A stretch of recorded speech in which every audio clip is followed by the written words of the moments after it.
नमस्कार, मैं आसमान शाह। बैल पोला त्यौहार हर वर्ष किसान हर्षोल्लास के साथ मनाते हैं।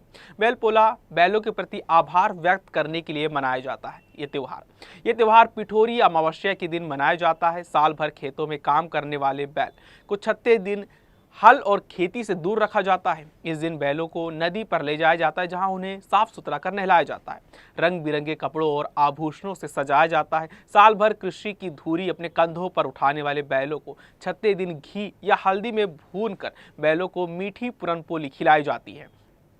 बैल उत्सव किसानों के लिए परम उत्सव है। खेती काफी हद तक बैलों पर निर्भर व्यवसाय है, इसलिए बैलों के प्रति आभार व्यक्त करने के लिए ग्रामीण इलाकों में लोगों द्वारा बैल पोला मनाया जाता है। इस दिन बैल की पूजा की जाती है और उसका जुलूस निकाला जाता है। महिलाएं घर में मिट्टी के बैलों की पूजा करती हैं। इस दिन गोड़ घोड़ बलि बैलों को खिलाने के लिए थोम्बारा, पुरनपोली, कढ़ी, भाजे जैसे विभिन्न व्यंजन बनाए जाते हैं।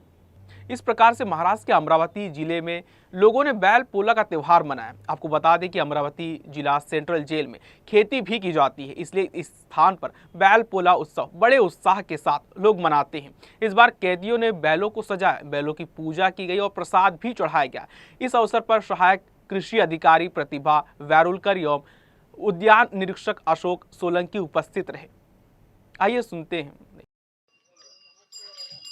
दरवर्षीप्रमाणे यावर्षी अमरावती मध्यवर्ती कारागृहामध्ये बैलपोळा साजरा करण्यात येत आहे।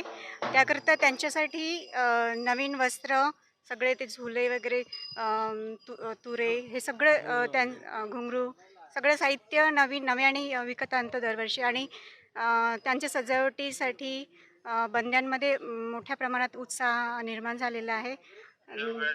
दरवर्षीप्रमाणे यावर्षीसुद्धा आम्ही मोठ्या उत्साहात बैलपोळा साजरा करत आहे। यावर्षी चिंतामणी मॅडमनी प्रत्येक बंद्यांसाठी आणि बैलांसाठी तर पुरणपोळीचा नैवेद्य राहतोच। बंद्यांसाठी सुद्धा यावर्षी पुरणपोळीचा नैवेद्य बनवण्यात आणि त्यांना देण्यात आलेला आहे। आणि गोड पदार्थ पण वेगळ्याने तयार करून देण्यात आलेला आहे।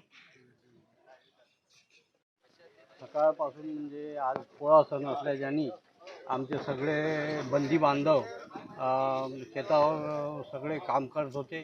आणि काम झाल्यानंतर मग बैलजोडींची जी सजावट होती, धुण्यापासून सगळा साज चढवण्यापासून सगळे एकत्रित आम्ही बंदी बांधव आलो। आणि कृषी मॅडम पण होत्या आणि त्यांनी मग सगळ्यांनी आम्ही सण साजरा केला पोळ्याचा। आणि दरवर्षी तसा साजरा उत्सव व्हावं अशी आमची इच्छा आहे।